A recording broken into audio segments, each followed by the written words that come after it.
আজকে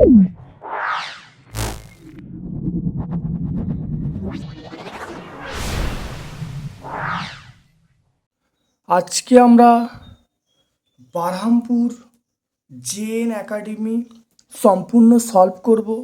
ভিডিওটা প্রথম থেকে শেষ পর্যন্ত দেখার জন্য ক্লাস 9-এর প্রতিটি ছাত্রছাত্রীর কাছে আমার বিশেষ আবেদন রইল।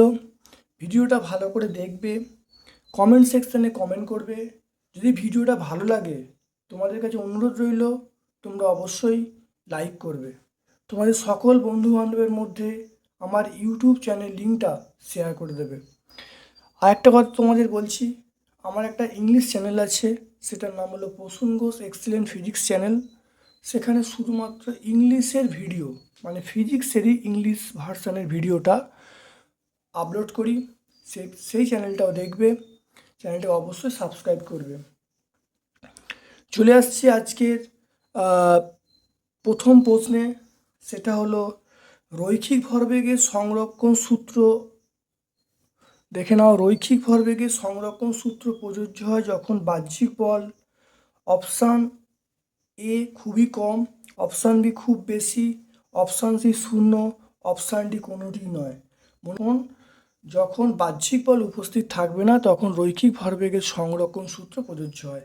তাহলে অ্যান্সার হবে শূন্য।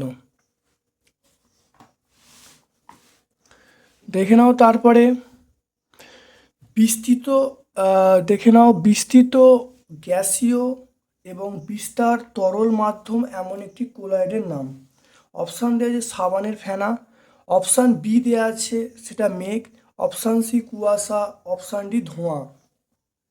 তোমরা অবশ্যই বলবে সাবানের ফেনা হলো, এটা হলো বিস্তৃত দশা গ্যাসীয়, বিস্তার দশা তরল। তারপর দেখো বৃষ্টির ফোঁটা গোলাকার হয় যে ধর্মের জন্য। অপশান এ পৃষ্ঠটান, অপশান বি সান্দ্রতা, অপশান সি বায়ুমণ্ডলীয় চাপ, অপশান ডি প্লবতা। তাহলে এটা অবশ্যই অপশান এ পৃষ্ঠটান। একটি শোধক কেলাসের উদাহরণ হলো অপশান এ কাঁচ, অপশান বি হীরা, অপশান বি হিরে, অপশান সি খাদ্য লবণ, অপশান ডি তুঁতে। তাহলে তুঁতে হলো একটা শোধক কেলাস বা এর মধ্যে কেলাস জল থাকবে। তারপর দেখো স্প্রিং বলধ্রুবকের একক নিচে কোন রাশির সঙ্গে অভিন্ন? বলধ্রুবকের একক অপশান এ হলো চাপ, অপশান বি ঘাত, অপশান সি পৃষ্ঠটান, অপশান সি সান্দ্রতা। তাহলে অবশ্যই পৃষ্ঠটান এবং বলধ্রুবকের মাত্রা এবং এই একক একই। তারপরে দেখো একটি তরলে দুটি স্তরের মধ্যে ক্রিয়াশীল সান্দ্র বল, দুটি আপেক্ষিক বেগ। একটি তরলে দুটি স্তরের মধ্যে ক্রিয়াশীল সান্দ্র বল স্তর দুটি আপেক্ষিক বেগ অপশান এ বৃদ্ধি করে, অপশান বি হ্রাস করে, অপশান সি অপরিবর্তিত রাখে, অপশান ডি হ্রাস বৃদ্ধি ঘটায়। তাহলে অপশান বি এটা হলো হ্রাস করে। তারপরে দেখো 1.7 একটি টেস্ট টিউবে খানিকটা জল নিয়ে তাতে এক টুকরো নীল লিটমাস ডুবিয়ে দেওয়া হলো এবং HCl গ্যাস পাঠালে লিটমাসের রং কেমন হবে? অপশান এ এটা হলো হলুদ, অপশান বি কমলা, অপশান সি লাল, অপশান ডি নীল। তাহলে অবশ্যই অপশান সি আমরা লাল বলবো। বলয় পরীক্ষা বাদামি বর্ণের সংকেত হলো, দেখো এখানে বিভিন্ন সংকেত দেওয়া আছে। এখানে যে সংকেতটা হবে সেটা হলো Fe(H2)(5NO) থার্ড ব্র্যাকেটের বাইরে SO4। এটাই কিন্তু হলুদ বা বাদামি বর্ণের বলয় সৃষ্টি করবে। তারপরে দেখো ভরবেগের মাত্রীয় সংকেত mL(T⁻⁻1)। তাহলে mL(T⁻⁻1) হলো ভরবেগের মাত্রা। একটি ক্ষারকীয় লবণ হলো, আমরা কি বলবো, সেটা হলো PbOH(NO3). একটি ক্ষারকীয় লবণ হলো PbOH(NO3). তারপরে দেখো ব্যারোমিটারের পাঠ হঠাৎ বেড়ে গেলে আবহাওয়া কেমন হবে? ব্যারোমিটারের পাঠ হঠাৎ বেড়ে গেলে আবহাওয়া শুষ্ক ও পরিষ্কার থাকবে। আবহাওয়া এটা লিখছি না, মুখে বলে দিচ্ছি, আবহাওয়া কীরকম থাকবে? শুষ্ক এবং পরিষ্কার থাকবে যদি ব্যারোমিটারের পাঠ হঠাৎ বেড়ে যায়। তারপর দেখো একটা অথবার প্রশ্ন আছে। অথবার প্রশ্ন হলো সেটা প্রমাণ বায়ুমণ্ডলীয় চাপের মান কত। প্রমাণ বায়ুমণ্ডলীয় চাপের মানটা মনে রাখবে, সেটা হলো 1.013 1.013 ইন্টু 10⁵ এককটা হবে newton per metre square. 1.015 into 10⁵ newton per metre square. 2.4-এর উত্তর হলো একটি ইমালশন কারকের নাম, এটা হলো জিলেটিন। নামটা হলো জিলেটিন। তাহলে এটা মনে রাখবে। তারপর দেখো 5-এরটা, 4°C তাপমাত্রায় জলের ঘনত্ব কত সর্বাধিক হবে। তাহলে অবশ্যই সর্বাধিক কথাটা আমরা উল্লেখ করব। তারপরে দেখো পদার্থের আপেক্ষিক গুরুত্বকে আপেক্ষিক ঘনত্ব বলা হয় কেন। পদার্থের আপেক্ষিক গুরুত্বকে আপেক্ষিক ঘনত্ব বলা হয় কেন, একটু জেনে রাখো। প্রথম মনে রাখবে যে আপেক্ষিক গুরুত্ব দুটি ঘনত্বের অনুপাত হওয়ায় তাহলে সেটা এককহীন মাত্রাহীন রাশি। সেই কারণে আপেক্ষিক গুরুত্বের মান সকল এককে মানে সকল পদ্ধতিতে একই হয়। যেহেতু এটা একটা মানে ঘনত্বের অনুপাত, এই যে রাশিটা একটা ঘনত্বের অনুপাত, তাই একে আমরা আপেক্ষিক ঘনত্ব বলতে পারি। তারপরে দেখে নাও, সেটা হলো 2.6 প্লবতার এসআই একক নিউটন। প্লবতার এসআই একক নিউটন, অবশ্যই এটা আমরা সত্য বলবো। প্লবতা বলতে পারি বা প্লবক বল বলতে পারি। তারপর দেখো ফেনলাফথলি নির্দেশকের পটাশিয়াম হাইড্রোক্সাইড দ্রবণের বর্ণ কী হবে। বর্ণটা হবে গোলাপি হবে। তাহলে ফেনলাফথলিন নির্দেশকের পটাশিয়াম হাইড্রোক্সাইড দ্রবণে কী বর্ণ হবে, সেটা হলো গোলাপি হবে।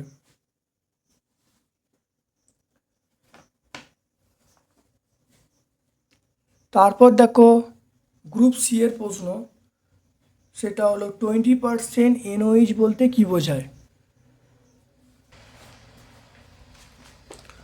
দেখে নাও,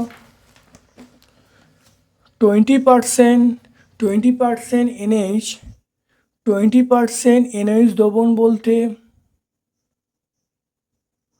দেখে নাও 20% NOH দ্রবণ বলতে বোঝায় NOH দ্রবণে 100 ml আয়তনে 20 গ্রাম NOH দ্রবীভূত আছে। তাহলে 100 ml এই আয়তনের মধ্যে 20 গ্রাম NOH দ্রবীভূত আছে। তারপরে দেখো উত্তপ্ত, দেখে নাও উত্তপ্ত ঝামাপাতের ওপর ফোঁটা ফোঁটা করে গাঢ় HNO3 ফেললে কি ঘটবে, সেটা সমীকরণ দিয়ে বোঝাতে বলছে। দেখো উত্তপ্ত ঝামাপাত্রের ওপর দিয়ে ফোঁটা ফোঁটা করে গাঢ় HNO3 ফেললে HNO3 বিশ্লিষ্ট হয়ে যাবে। বিশ্লিষ্ট হয়ে এটা হলো নাইট্রোজেন ডাইঅক্সাইড গ্যাস, অক্সিজেন এবং জলীয় বাষ্প উৎপন্ন করবে। উত্তপ্ত ঝামাপাত্রের ওপর দিয়ে ফোঁটা ফোঁটা করে গাঢ় HNO3 ফেললে HNO3 বিশ্লিষ্ট হয়ে নাইট্রোজেন ডাইঅক্সাইড গ্যাস, অক্সিজেন এবং জলীয় বাষ্প উৎপন্ন করবে। তাহলে 4HNO3, এটাকে আমরা কি পাবো, এটা আমরা পাচ্ছি 4NO2 plus 2H2O plus O2, এগুলো আমরা পাচ্ছি।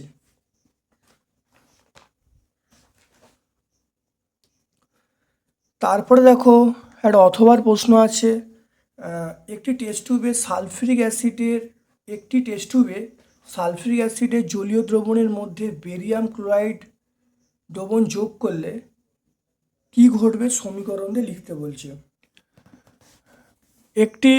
দেখে নাও, একটি বোতলের থেকে কিছুটা তরল এটি টেস্ট টিউবে নিয়ে তাতে বেরিয়াম ক্লোরাইড, এটা BaCl2 মানে বেরিয়াম ক্লোরাইড দ্রবণ যোগ করা তাহলে বেরিয়াম ক্লোরাইড দ্রবণ যোগ করা হলো। যদি সাদা অধক্ষেপ উৎপন্ন হয় যা HNO3 বা HCl অদাব্য, তবে বুঝতে হবে তরলটি সালফিউরিক অ্যাসিড। তাহলে দেখে নাও, তাহলে একটা বোতল থেকে কিছু পরিমাণ তরল একটি টেস্ট টিউবের মধ্যে নিয়ে তাতে বেরিয়াম ক্লোরাইড দ্রবণ যোগ করা হলো। যদি দেখা যায় সাদা অদক্ষেপ উৎপন্ন হয় যা HNO3 বা HCl অদাব্য, তবে বুঝতে হবে সেটা সালফিউরিক অ্যাসিড। বিক্রিয়াটা হলো H2SO4 প্লাস BaCl2, এটা হবে BaSO4 প্লাস 2HCl। এইটা হলো সাদা অদক্ষেপ সৃষ্টি হচ্ছে।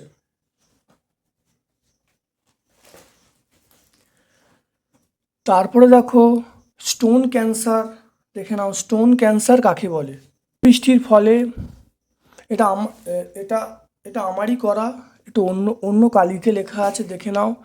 অম্লবৃষ্টির ফলে মার্বেল পাথর নির্মিত অট্টালিকা, স্মৃতিসৌধ বা ভাস্কর্যের গায়ে যে ক্ষতের সৃষ্টি হয় তাকে পাথুরে কুষ্ঠ বা স্টোন ক্যান্সার বলে। বিক্রিয়াটা হলো CaCO3 প্লাস H2SO4 সমান আমরা কি বলবো CaSO4 plus CO2 plus H2O। তাহলে এইটা হলো ক্যালসিয়াম সালফেট। ক্যালসিয়াম সালফেট এটাই হলো পাথরের গায়ে ছোপ সৃষ্টি করে, অর্থাৎ উৎপন্ন ক্যালসিয়াম সালফেট মার্বেল পাথরের ওপর পাতলা আস্তরণ বা ছোপ সৃষ্টি করে।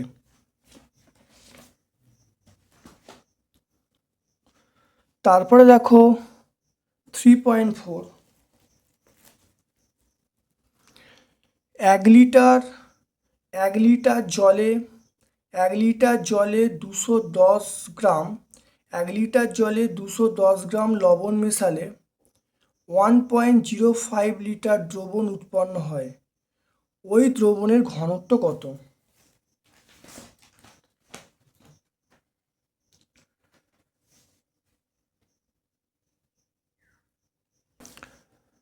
তাহলে দেখে নাও।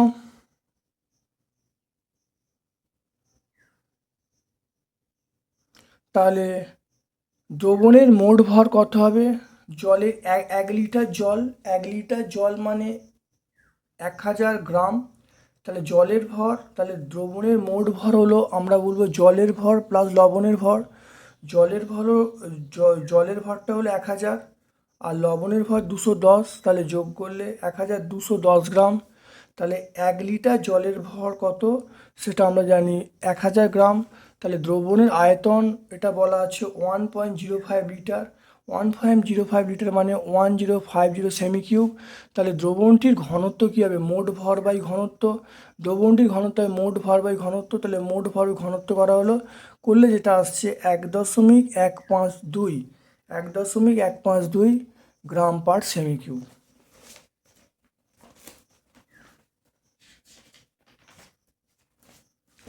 দেখো একটা অথবার প্রশ্ন আছে, অথবার প্রশ্ন ভালো করে দেখে নাও। সেটা হলো 500 গ্রাম ভরের একটি বস্তুর আয়তন 350 সেমি কিউব। বস্তুটির আপেক্ষিক ঘনত্ব নির্ণয় করতে বলেছে। বস্তুটিকে জলে ডোবালে অপসারিত জলের ভর কত হবে? দেখে নাও। বস্তুর ভর বলা আছে কত? বস্তুর ভর বলা আছে 500 গ্রাম, আয়তন বলা আছে 350 সেমি কিউব। তাহলে ঘনত্ব মানে ভর বাই আয়তন, তাহলে M/V, এম এর মান ভি এর মান বসিয়ে দেওয়া হয়েছে। তাহলে কঠিনটির ঘনত্ব বা বস্তুটির ঘনত্ব হয়ে গেল 1.43 গ্রাম পার সেমি কিউব। তাহলে যেটাই ঘনত্ব হবে সেটাই আপেক্ষিক ঘনত্ব হবে, তাহলে আপেক্ষিক ঘনত্ব হলো 1.43। এবার দেখা যাচ্ছে কঠিনটিকে যদি জলে ডোবানো হয়, এরপর দেখা যাচ্ছে কঠিনটিকে যদি জলে ডোবানো হয় সেটি তার নিজের আয়তনের জল অপসারণ করবে, অর্থাৎ অপসারিত জলের আয়তন কত হবে? 350 সেমি কিউব। তাহলে জলের ঘনত্ব সিজিএস পদ্ধতিতে 1 গ্রাম পার সেমি কিউব। তাহলে অপসারিত জলের ভর কত হবে? সেটা আয়তন ইন্টু ঘনত্ব, তাহলে আয়তন ঘনত্ব গুণ করলে কত পাওয়া গেল? 350 গ্রাম। তাহলে অপসারিত জলের ভর হলো 350 গ্রাম।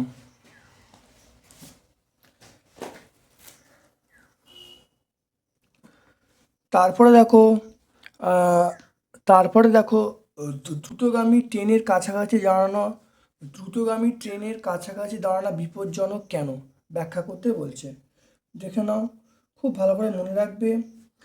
যখন ট্রেন খুব দ্রুত যখন কোনো ট্রেন কোনো প্ল্যাটফর্মের কাছে খুব দ্রুত বেরিয়ে যায়, এর অর্থ হলো সেখানকার বেগ খুব বেশি, অর্থাৎ সেখানকার বেগটা খুব বেশি হয়।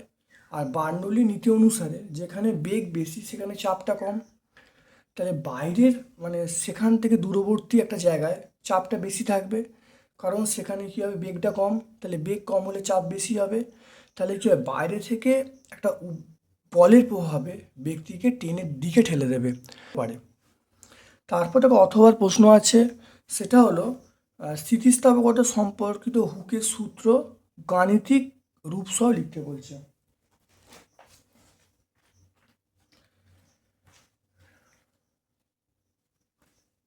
দেখে নাও হুকের সূত্র, দেখো স্থিতিস্থাপক সীমার মধ্যে, দেখে নাও স্থিতিস্থাপক সীমার মধ্যে পীড়ন ও বিকৃতি সমানুপাতিক।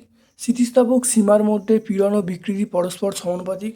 তাহলে আমরা বলবো পীড়ন প্রপোর্শনাল বিকৃতি, তাহলে পীড়ন বাই বিকৃতি সমান ধ্রুবক।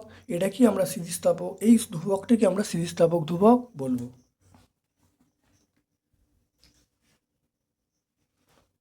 ধ্রুবকটাকে আমরা স্থিতিস্থাপক ধ্রুবক বলবো বা স্থিতিস্থাপক গুণাঙ্ক বলবো। তাহলে পীড়ন বাই বিকৃতি এটাকে স্থিতিস্থাপক ধ্রুবক বা স্থিতিস্থাপক গুণাঙ্ক বলবো।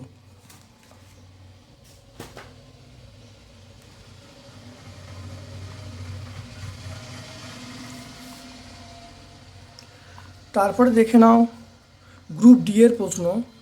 গ্রুপ ডি এর প্রশ্ন 4-1 একটি স্পর্শহীন বলে উদাহরণ দিতে বলছে।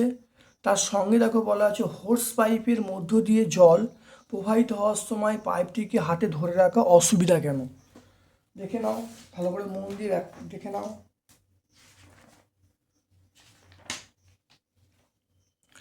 তাহলে দুটি চুম্বকের সমমেরুর মধ্যে বিকর্ষণ, দুটি চুম্বকের সমমেরুর মধ্যে বিকর্ষণ হলো স্পর্শবিহীন বল। দুটি চুম্বকের সমমেরুর মধ্যে বিকর্ষণ হলো স্পর্শবিহীন বল। হোস পাইপের মধ্য দিয়ে যখন হঠাৎ তীব্র বেগে জল প্রবাহিত হয়, হোস পাইপের মধ্য দিয়ে যখন তীব্র বেগে জল প্রবাহিত হয় তখন জলের ভরবেগের পরিবর্তন ঘটে। তাই রৈখিক ভরবেগের সংরক্ষণ নীতি অনুসারে পাইপেরও একটা সমান পশ্চাৎমুখী ভরবেগ পরিবর্তন হয়। এই কারণে হোস পাইপের মধ্যে হঠাৎ তীব্র বেগে জল প্রবাহিত হলে পাইপটিকে ধরে রাখতে বল তার পাইপটিকে ধরে রাখতে বল পাইপটিকে ধরে রাখতে বল প্রয়োগ করা বল বল প্রয়োগ করা অসুবিধাজনক হয়। তাহলে তীব্র বেগে জল নির্গত হওয়ার ফলে পাইপটিকে ধরে রাখতে বল প্রয়োগ করা অনেক অসুবিধাজনক হয়। তারপর দেখে নাও 4.2 প্রশ্ন কি বলা আছে। এখানে এখানে বলা আছে বায়ুমণ্ডলের চাপ 76 সেমি পারস্তম্ভের সমান। ব্যারোমিটারে জল ব্যবহার করলে জলস্তম্ভের উচ্চতা কত হবে? পারদের ঘনত্ব বলা আছে। দেখে নাও, কোনো একটা স্থানের ক্ষেত্রে ধরো সেখানে যে পারদ ব্যারোমিটারের ক্ষেত্রে আমরা কি বলবো, সেটা হলো 76 ইন্টু পারদের ঘনত্ব ইন্টু জি। এটা হয়ে গেল জল সেই স্থানের ক্ষেত্রে জল ব্যারোমিটারের ক্ষেত্রে আমরা বলবো সেটা P2 সমান এইচ রো জি। এইচ মানে উচ্চতাটা, রো মানে জলের ঘনত্ব, সিজিএস পদ্ধতিতে 1 হবে, আর জিটা লেখা হলো। তাহলে দুটো সমান হয়ে গেল, P1 সমান P2। তাহলে এখান থেকে এইচ এর মানটা পেয়ে গেলাম 1033.6। 1033.6 মানে আমরা বলবো 10.3 মিটার, অর্থাৎ উচ্চতা কত হবে? 10.3 মিটার। দেখো একটা অথবার প্রশ্ন আছে, অথবার প্রশ্ন দেওয়া আছে যে 3.14 মিটার দীর্ঘ এবং 1 মিলিমিটার ব্যাস বিশিষ্ট একটি ইস্পাতের তারের দৈর্ঘ্য 1 মিলিমিটার বৃদ্ধি করতে কত কিলোগ্রাম ভরের বস্তু প্রয়োজন? ইস্পাতের ইয়ং গুণাঙ্ক বলা আছে। মনে রাখতে হবে ইস্পাতের ইয়ং গুণাঙ্কটা সিজিএস এর মান বলা আছে 2 × 10⁻12 ডাইন পার সেমি স্কোয়ার। তাই ডাইন পার সেমি স্কোয়ারকে যদি আমি নিউটন পার মিটার স্কোয়ারে করি তাহলে একটা পাওয়ার কমে যাবে, তাই 2 × 10⁻11 নিউটন পার মিটার স্কোয়ার। আর এখানে জি এর মানটা যদি সিজিএসে বলা আছে সেমি পার সেকেন্ড স্কোয়ার, তাহলে এসআই বললে 10 মিটার পার সেকেন্ড স্কোয়ার, তাহলে এসআই বলে 10 হবে। আর এখানে ওয়াইয়ের মানটা হবে 2 × 10⁻11, এটা ওয়াইয়ের মান এসআই পদ্ধতিতে।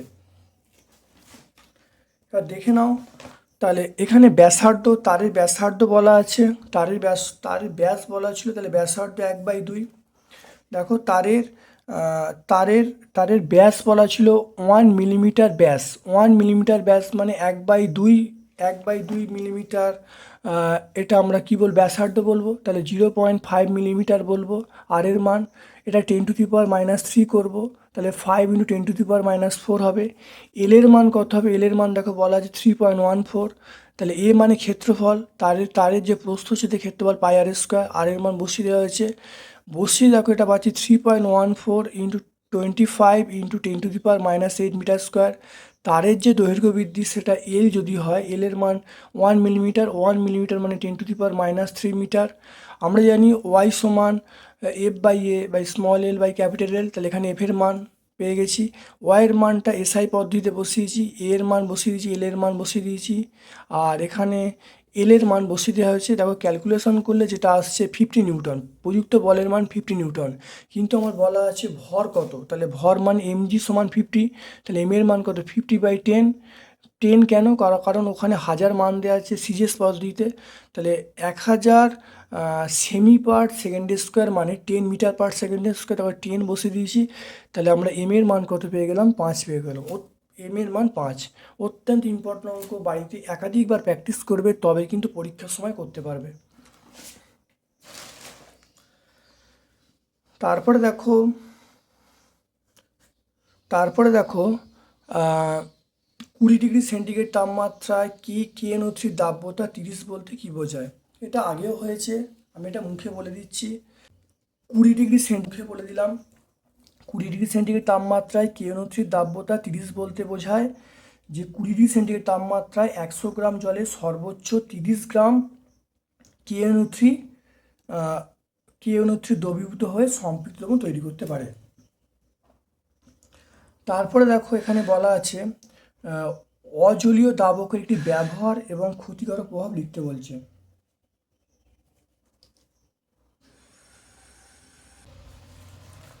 দেখে নাও, একটি অজলীয় দ্রাবকের নাম হলো ইথাইল অ্যালকোহল। এটার নাম হলো ইথাইল অ্যালকোহল। এটা কোথায় ব্যবহার করা হয় দেখে নাও, রজন, সাবান, বার্নিশ, রং, সুগন্ধি তৈরিতে ব্যবহার করা হয়। এটি কিন্তু মানে এর ক্ষতিকারক প্রভাব হলো, এর ক্ষতিকারক প্রভাব যদি কোনো কারণে শরীরের মধ্যে পড়ে যায় তাহলে ত্বকের নানা রকম সমস্যা, পেটের নানা রকম সমস্যা এগুলো সৃষ্টি হবে, অর্থাৎ পেটের গোলযোগ, ত্বকের সমস্যা এগুলো সৃষ্টি হবে।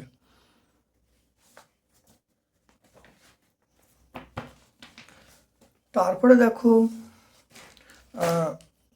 দেখো একটি পরীক্ষা নলে একটি তীব্র অজৈব অ্যাসিড নিয়ে তার মধ্যে সিলভার নাইট্রেট দ্রবণ যোগ করলে বিক্রিয়ার ফলে সাদা থকথকে অধক্ষেপ পড়ল। অতিরিক্ত অ্যামোনিয়াম হাইড্রোক্সাইডে দাব্য। পরীক্ষা নলে অজৈব অ্যাসিডটি চিহ্নিত করে বিক্রিয়াগুলির সমীকরণ লিখতে বলছে।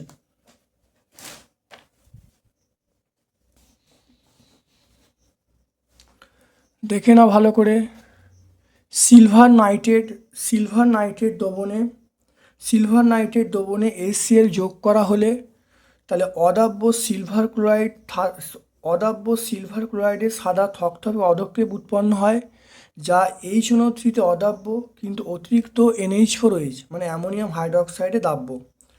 তাহলে দেখে নাও, সিলভার নাইট্রেট দ্রবণে HCl যোগ করা হলে অদাব্য সিলভার ক্লোরাইডের সাদা থকথকে অধক্ষেপ উৎপন্ন হয়, যা HNO3 অদাব্য কিন্তু অতিরিক্ত NH4OH অর্থাৎ অ্যামোনিয়াম হাইড্রোক্সাইডে দাব্য, অর্থাৎ HCl প্লাস AgNO3, এটাকে আমরা কি বলবো AgCl, এটা সাদা থকথকে অধক্ষেপ তৈরি হবে plus HNO3, AgCl plus 2NH4OH, এটা আমরা বলবো AgNO3 তার ব্র্যাকেটের বাইরে Cl প্লাস 2H2O।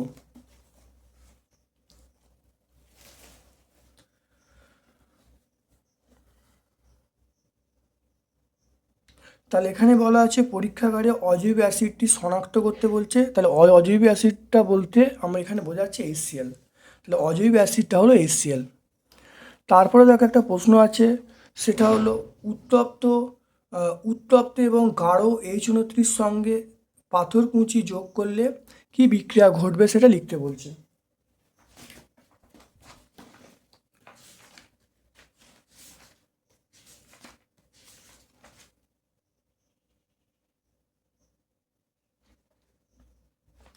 দেখে নাও তামার পাত্রে তামার পাত্রে গাঢ় H3কে উত্তপ্ত করা হলে তামা জারিত হয়ে নীল বর্ণের কিউপিক নাইট্রেটে পরিণত হয় এবং H3 নিজে বিজারিত হয়ে বাদামি বর্ণের NO2 গ্যাস পরিণত হয়। তাহলে এখানে দেখো Cu প্লাস HNO3 সমান CuNO3 whole 2 plus NO2 plus 2H2O। তাহলে এই বিক্রিয়াটা হলো, দেখো সিউর ক্ষেত্রে সিউটা এখানে দেখো জারিত হয়েছে CuNO3 হোল 2, এটা জারিত হয়েছে, আর HNO3টা দেখো বিজারিত হয়েছে, সেটা NO2 এ। তাহলে এখানে দেখো জারণ বিজারণ একসঙ্গে ঘটেছে, এটাও তোমরা বলে দিতে পারো।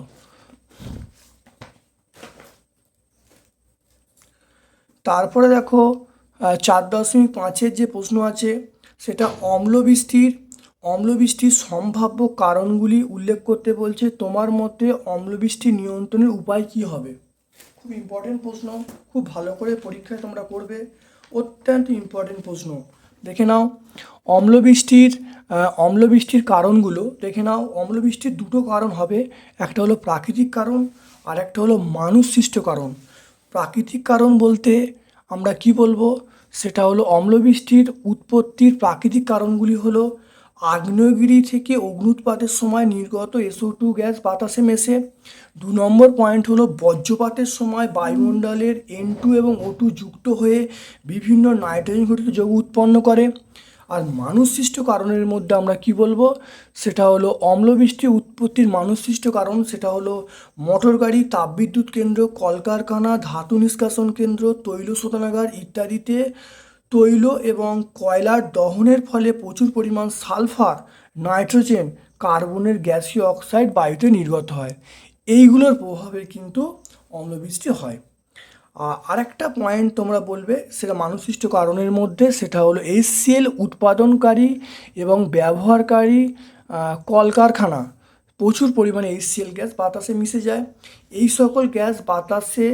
সকল গ্যাস বায়ুর অক্সিজেন, ওজোন এবং জলীয় বাষ্পের সঙ্গে বিক্রিয়া করে অ্যাসিড উৎপন্ন করে, যা সূক্ষ্ম এরোসেল রূপে বায়ুতে ভাসতে থাকে এবং বৃষ্টিপাতের মাধ্যমে ভূপৃষ্ঠে নেমে আসে।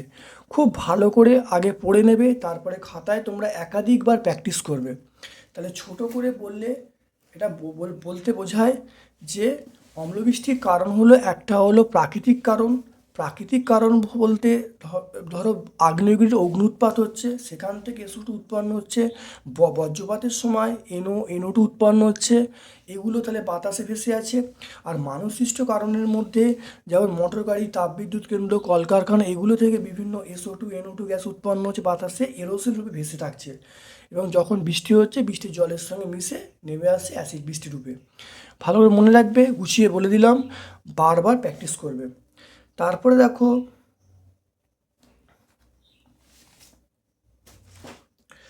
অম্লবৃষ্টি নিয়ন্ত্রণের একটি উপায় থাকবে। মোটর গাড়ি, তাপবিদ্যুৎ কেন্দ্র, কলকারখানা, ধাতু নিষ্কাশন কেন্দ্র, এগুলো থেকে যখন অর্থাৎ মনে রাখবে যে মোটর গাড়ি, তাপবিদ্যুৎ কেন্দ্র, কলকারখানা, ধাতু নিষ্কাশন কেন্দ্র, তৈল শোধনাগার, এগুলো থেকে যখন বিভিন্ন রকম সালফার, নাইট্রোজেন, কার্বনের বিভিন্ন অক্সাইডগুলো বেরিয়ে আসবে, তখন নিঃসরণটা নিয়ন্ত্রণ করতে হবে বা নিয়ন্ত্রণ করে বাতাসে ছাড়তে হবে। এটাই নিয়ম, মনে রাখবে। তারপরে দেখো দাঁতের ক্ষয়ের ওপর পিএইচের ভূমিকা লিখতে বলছে, তার সঙ্গে অ্যান্টাসিড কাকে বলে লিখতে বলছে।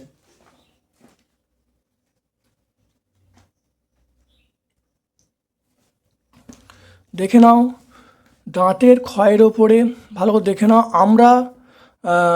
ভালো করে দেখে নাও, আমরা কোনো শর্করাযুক্ত খাবার খেলে আমাদের মুখে উপস্থিত কিছু ব্যাকটেরিয়া সেই শর্করাকে ভেঙে অ্যাসিড উৎপন্ন করে। অর্থাৎ মিষ্টি কোনো খাবার খেলে আমাদের মুখের পিএইচের মান কমে যায়। পিএইচের মান তখন 5.5-এর নিচে চলে যায়, তখন আমাদের দাঁতের ক্ষয় শুরু হয়। অর্থাৎ যখন পিএইচের মান 5.5-এর নিচে চলে যায়, তখন দাঁতের ক্ষয় শুরু হয়। আমাদের শরীরের সবচেয়ে কঠিন যে অঙ্গ, সেটা হলো দাঁতের এনামেল।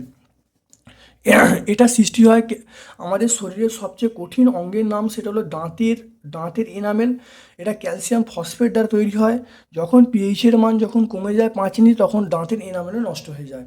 তাহলে খুব ভালো করে মনে রাখতে হবে, পিএইচের মান 5-এর কম হলে পিএইচের মান 5.5-এর কম হলে দাঁতের ক্ষয় শুরু হয়। আমাদের দাঁতের সবচেয়ে আমাদের শরীরের সবচেয়ে কঠিন যে অঙ্গের নাম হলো দাঁতের যে এনামেল, সেই দাঁতের এনামেলটা তৈরি হয় ক্যালসিয়াম ফসফেট থেকে। ক্যালসিয়াম ফসফেটও দাঁতে যখন পিএইচের মান 5.5 নিয়ে চলে আসে, তখন দাঁতের ক্ষয় কিন্তু শুরু হয়ে যায়। তারপরে দেখো, এখানে বলা আছে অ্যান্টাসিড বা অম্লনাশক কাকে বলে। অ্যান্টাসিড বা অম্লনাশক কাকে বলে দেখে নাও। অ্যান্টাসিড বা অম্লনাশক দেখে নাও, অর্থাৎ যেসব ওষুধ পাকস্থলীতে যেসব ওষুধ পাকস্থলীতে নিশ্চিত অতিরিক্ত HCl-কে প্রশমিত করে পাচক রসে পিএইচের মানকে উপযুক্ত স্তরে উন্নীত করে, তাদেরকে আমরা অ্যান্টাসিড বা অম্লনাশক বলবো। অর্থাৎ যেসব ওষুধ পাকস্থলীতে নিঃসৃত অতিরিক্ত HCl-কে প্রশমিত করে পাচক রসে পিএইচের মানকে উপযুক্ত স্তরে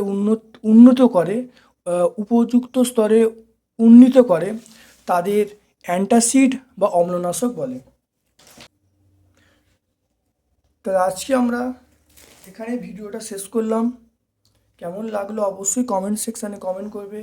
যদি ভালো লাগে একটা লাইক করবে, তোমার সকল বন্ধু বান্ধবের মধ্যে আমার ইউটিউব চ্যানেল লিঙ্কটা শেয়ার করে দেবে।